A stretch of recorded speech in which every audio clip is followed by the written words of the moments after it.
G'day, Couch Critics. I'm Sogg, and I'm joined by Brad. And today we are talking about the terrible situation, but the Newcastle Jets look in real dire straits right now, without a proper owner, being propped up by other clubs, and really look like it could be their last season in the A-League. Bradley, we're going to be chatting about kind of the issues, the APL's involvement in all of this, and what could be for the Jets, because this is pretty bad. It's been a while since we've had a club in this kind of position in the A-League. And just thoughts straight off the bat about Newcastle Jets. It's a pretty crap situation all around. I think it would be a tragedy if we lost any team in the competition. And Newcastle's a very historic area in this country for football. It's produced a lot of Socceroos over the years. It's got some of the oldest clubs in the country, and it would be a shame for it to go. But hopefully not. Yeah. Well, let's have a look at how it all started. Obviously, we've known with Perth Glory, they were looking for owners, and they've been looking for owners for a while. Tony Sage wanted to hand them off, and so they brought in Quarter Mentha, this group that was trying to sell and find buyers for Perth Glory. And we've also known that Newcastle Jets had kind of been without a proper owner for quite some time. The previous owners, do you remember who the Newcastle Jets' previous owners were? Was it the Lees? I think his last name was Lee, and he was doing okay, and then Donald Trump came along and did some tariff kind of things with China, which crippled his business. And he had to sell. He handed it back his license, so that was a shame. Yeah. So here we have the tweet, from A-League Hub. Stephen Conroy, the head of the APL, he said it'd be a terrible tragedy if the Newcastle Jets were to fold, but he admitted that the APL no longer has the financial capacity to prop up ownerless clubs. That's kind of the situation for Newcastle Jets. They're being propped up by 4 different clubs to kind of keep their finances going. Those clubs were the Sydney FC. We've also got Western Sydney Wanderers and Western United and the Wellington Phoenix. Just kind of extraordinary. Like, I guess it makes sense. Sydney FC and even to a degree Western Sydney Wanderers have got quite a bit of money kind of behind them. Makes sense that those clubs have a bit of cash to spare to help prop up another club. But a team like Western United, who really have a lot of issues themselves and have a lot to focus on, and someone like Wellington Phoenix, who, let's be honest, they had a rough deal over the COVID years, and haven't always been treated the best by the A-League. There was worries that they might be kicked out of the competition and not given a new license. So for them to be helping, I guess it makes sense. They've known what it's like to be in that situation. How bad is this for a club to kind of be propped up by other clubs and have other clubs paying their bills? Yeah, well, hats off to those 4 clubs. They're not obliged to do this, and it's great that they're trying to support a club in the league, but it's not a very good look. I mean, this is ultimately what happened with the North Queensland Fury. Was the owner at the time handed back their license. They weren't able to secure the funds to keep the club operating. Gold Coast was a different scenario, where basically Clive Palmer was a drop kick and got his license stripped. It's honestly not very good, because it's been 3 years now since, I think it's been about 3 years since the Jets had their old owners in the Lees, and they still haven't sold it. I mean, the Perth one was fairly quick. I mean, well, they sold it and then they didn't, and they ended up selling it, and that actually went through. That wasn't too long, because Perth's a city of 2 million people. I'm sure there's always going to be someone keen to buy into that. Newcastle doesn't have the same kind of population, but it's been for so long now, and it's really worrying that like they keep talking about, oh yeah, it'll be sorted out soon before Christmas. By Australia Day, yeah, it'll be sorted. Yeah, a couple more weeks. Like we're hearing the same thing over and over, and it's not encouraging as a neutral, and so it definitely wouldn't be encouraging as a Newcastle Jets fan. And yeah, this statement came out today from the CEO of Newcastle, and I don't know. There's a lot of words here that doesn't really say too much. I feel like the club probably was obliged to say something after all the rumours or all the stories going around this week, and I don't know. It doesn't seem particularly encouraging from what's in here because a whole lot of nothing. But Yeah, well, like that's in the right. meantime, it's important that we remain focused on doing our best to support our women's and men's teams. Say, give their all. I guess that's good, but I mean, when you're a fan of this club and you don't know what's going on with the owners, the men's team is performing not very well. There's nothing from that makes me think if I was a Newcastle fan, yeah, I'm going to get down there next weekend and I'm really going to support the boys because they really need it. I read that and think, is it curtains? I hope not. Yeah, well, like you say, that it doesn't really say a whole lot, does it? The article kind of talks about we're still confident that Quartermentha and APL will be able to find a buyer. While this process has run longer than planned, there remains a strong focus on closing the sale. There's several parties that we're in advanced discussions with, and obviously in the last couple of months we've heard rumors. Oh, it could be this person from who owns this club in Italy, or it could be these people. I think what's disappointing is, yeah, this is a pretty nothing statement. Oh, yeah, we're talking to several people, but there's no level of how interested those people are, how close they are to a deal. Now, I know some of these things have to kind of stay behind closed doors. You can't give all the details away, but it's just not actually reassuring when you say, oh, yeah, well, look, we know it's taking longer than possible because you've got people's livelihoods, at the club itself, players, staff.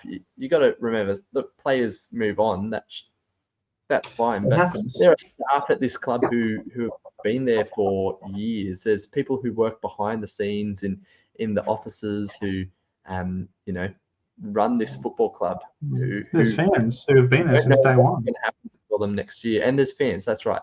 These fans who have supported the club through thick and a lot of thin, through a lot of hard times, this club. They've seen some heights, but they've also seen some really crappy times as well. And to just have no confidence that you even have a football club to support next year, with a statement like that, yeah, look, we're trying. It's almost condescending to the fans, and you really feel that for them. Yeah. Do you think they'll be here next year or next season? I think they will. Look, I am still In confident that Newcastle, not on the Gold Coast. In Newcastle? I think they'll be in Newcastle. Look, I think what we did see from the Perth sale is that they are able to, find buyers. There's definitely people who'd be interested in running a football club. Newcastle's got a great heritage, but there's definitely some things that need fixing. But the last couple of years, that no one's really invested in fixing those. So I think you've got a great history of football in Newcastle that somebody can run with. So I think they will be in the competition next season. If they're not, it solves the potential issue of a buy round with no Canberra. That's looking less and less likely to happen by next season. So look, that's not really a positive though. We don't want to see clubs leaving the competition. But it is a bit sad. And the APL, look, let's touch on them for a while, because I guess they're right in saying, yeah, look, we can't be propping up clubs without owners anymore. That it costs a lot of money to run a football club, and it's not sustainable. But also, what's not sustainable is spending $30 million on a platform that never really got pushed well. They're spending $2 million a season on VAR that most people are pretty happy to do without, or wheeling out big fire blasters at every match. In the middle of summer. So could the APL be spending their money better? Yes, maybe that's part of Stephen Conroy's role, is to help them redirect where they're spending their money. But it kind of cuts a bit. It comes off a bit rich from an APL that isn't particularly good at spending their money. No, but at the end of the day, it's not their responsibility to run the clubs. I mean, yeah, we all know they haven't spent their money wise. And Conroy's comments earlier in this week, I don't know, there's a mix of, I get it, but also, you've been a bit of a knob. You're being talking like a politician. People pay their money. They want to go watch football. They don't want to hear political talk of and that's what he does. He's like a bureaucrat, and people don't want to hear that. They want to hear people speaking plainly to them. They don't want to sound like they're being spoken down to with all this political PR jargon. They just want to know what the hell's going on with the Jets. Can you do anything? Can you hurry it up? And, even with the situation with Canberra, which we'll get into, he's like, oh, no, I can't really tell them anything because there's nothing to tell. I was like, bro, these people want to stay in Canberra and they're talking about pulling the pin because no one's talking to them. Just let them know what's going on. You don't have to make a big press release to the public about it, but you can at least speak frankly to the players and let them know what's going on. And you can do that to Newcastle as well. So I'm in two minds because I think, it is ultimately up to the clubs to sell to it's all on them. You live in a capitalist society. If someone wants to pull out funding for a club and they can't find an owner, I am of the opinion the club should fold. But it's also not a particularly good business model, I think, when we rely so much off the owners, we rely so much off the TV deal. I mean, and it's not a very good TV deal. You compare it to the AFL and the NRL, they get a buttload of money for their TV deal, but they're not just getting money through that. A lot of the league's clubs have pokies and they're quite ethically questionable things, but it's a revenue base that they have. Yeah. They can sell merchandise. They can do so much more off the field. And I just think the A-League clubs struggle to generate significant revenue to make it worthwhile investing in a club. You're probably always going to lose money as an owner, but when there's really not many other income sources coming through, it's not a good look. Western United will be interesting to see how they go when they actually own their asset. They're owning real estate. Maybe some other clubs have to look into getting some real estate as well. But anyway, that's just I'm getting sidetracked here. Yeah, I think it's partially on the responsibility of the clubs. The APL could be a lot better in the way they communicate to their fans and also supporting these clubs. Yeah, they've wasted money. Could that money have been spent on the clubs?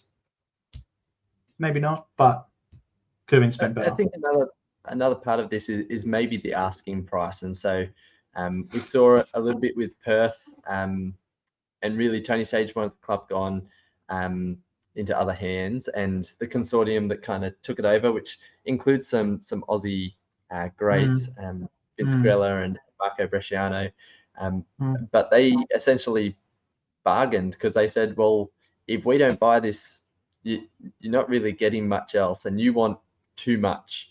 And I think part of this is APL are trying to get a bit of their money back, what they have spent into these clubs.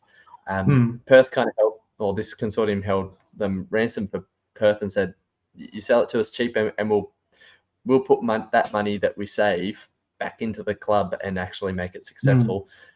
You look at the Canberra bid, I think something similar is happening. The A-League is kind of holding out for this magic 25 million, but it's probably not going to happen. And so I think they need to maybe lower their standards a bit. But similarly with the Jets, you do wonder, are they trying to hold out and play bidders off against each other? Because in reality, it just needs to go cheaply. You need to sell this club and put it in the hands of somebody who then can invest the money and keep the club running.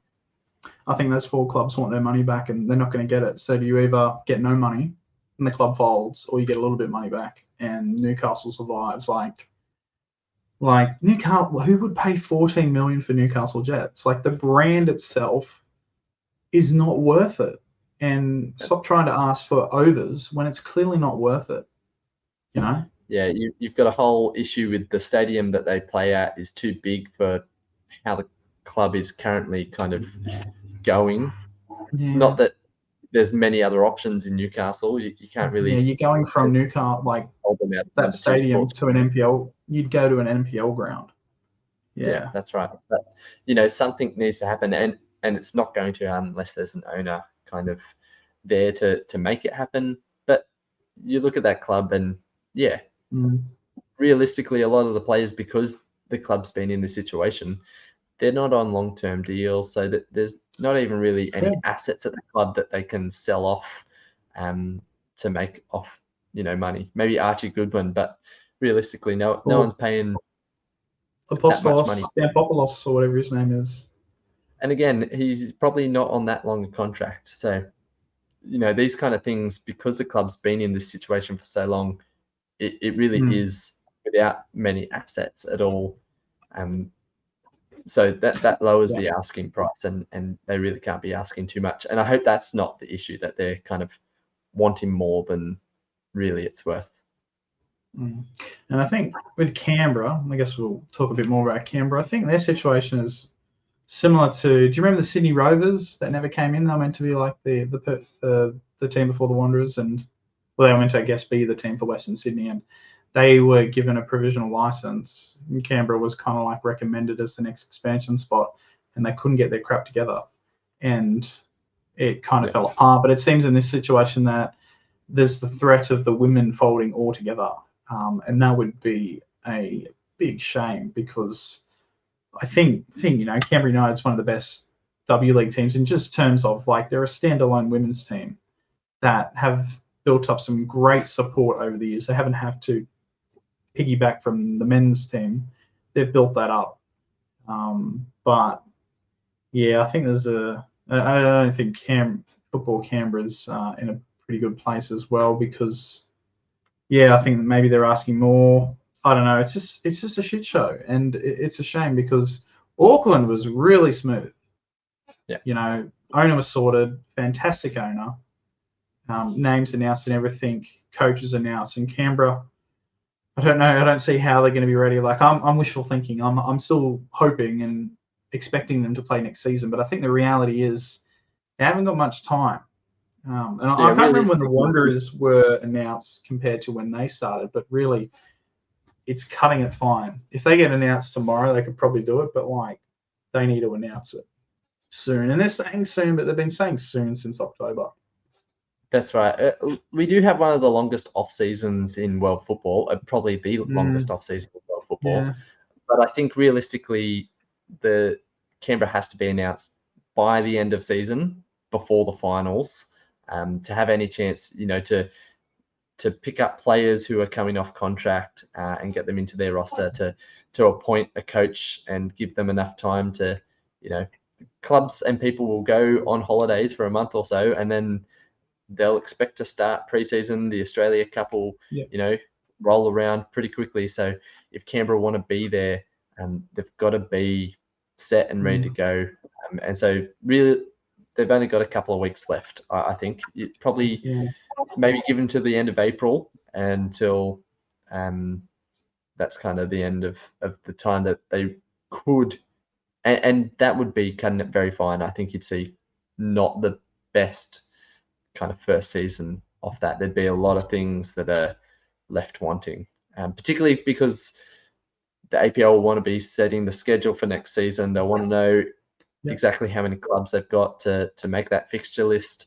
It is a bit worrying, and I think it kind of touches on potentially one of the biggest issues in Australian football, is just this lack of unity between state football bodies and the Football Australia governing body, and just each state is out there doing their own thing, so that we have problems with the second division, which again, we're kind of waiting on some real news about it supposed to be starting next season. That's looking less and less likely as time goes on. The National Second Division.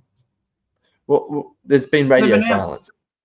They've announced the 8 teams, and they said in April they'll announce another 4. Like, I'm not particularly worried about that. I'm quite confident that'll go ahead, whether it's with 8 or 12. But I think it will be interesting just as these, as these state teams, have issues. Yeah. Okay. Yeah. Well. Yeah. Like all the NPL teams have been talking quite encouragingly. Like, yeah, no, these are their final seasons before they go up. I'm pretty confident that'll go ahead, but it'll be definitely interesting to see what happens with Canberra. And if it needs another year, so be it. Like, it's a shame, but it'd be good to get them sorted for next season. But we'll just have to wait and see what happens with Canberra. I've been keen for a team in Canberra for some time now, but Socceroos play Lebanon next week. What a perfect time to announce the A-League team on the morning of that game against Lebanon down in Canberra. Anyway, I think Samuel's having some technical difficulties, so we might wrap up the episode here. But of course, thank you for sticking with us for this long if you have, and make sure you like the video and subscribe. We've just hit over 800 subscribers, so that's fantastic. We're charging towards 900 and hopefully 1,000. So thanks for watching. Samuel, any parting words? No parting words for him. So thanks for joining us, and we'll see you in the next video.